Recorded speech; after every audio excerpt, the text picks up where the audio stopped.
इमाम साहब रुको।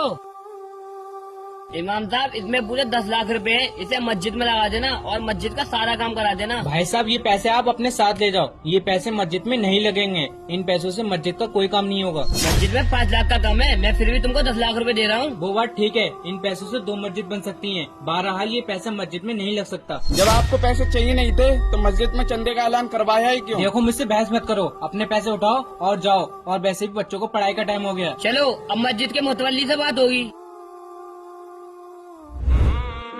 मुतवल्ली साहब ये कैसे माम रखे अपने मस्जिद में? मैं 10 लाख रुपए का चंदा लेकर गया था मस्जिद में लगाने के लिए। एक तो उन्होंने मना कर दिया, ऊपर से हम दोनों को सुना दी। क्या मस्जिद के लिए चंदा नहीं लिया, ऊपर से उल्टे तुम दोनों को सुना दी? लगता है आप लोगों को कोई गलतफहमी हो गई है, आप मस्जिद के इमाम साहब से नहीं मिले हो। अरे हम उनको अच्छी तरीके से जानते हैं, उनके पीछे नमाज पढ़ते हैं, वो इमाम साहब ही थे। अच्छा चलो आज उन्हीं से बात होगी। एक तो उन्होंने चंदा नहीं लिया, ऊपर से तुम दोनों को सुना दी। चलो एक तो मस्जिद में काम होने को पड़ा है, ऊपर से वो चंदा नहीं ले रहे हैं। अगर ज्यादा दिक्कत हो तो इमाम साहब को रफा दफा करना। इमाम साहब रुकिए।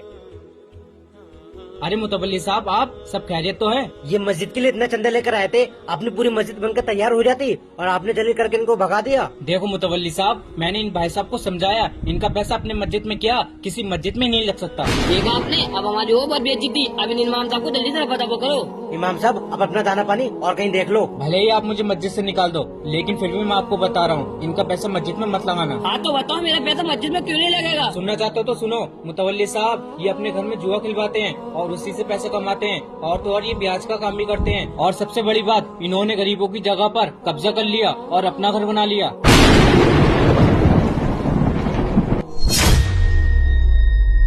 अच्छा तो ये बात थी, मुझे इस बात का इल्म नहीं था। अगर तुम्हें पैसा लेना है तो लो, मेरे कारोबार से मतलब मत रखो। और फालतू बात मत बनाओ।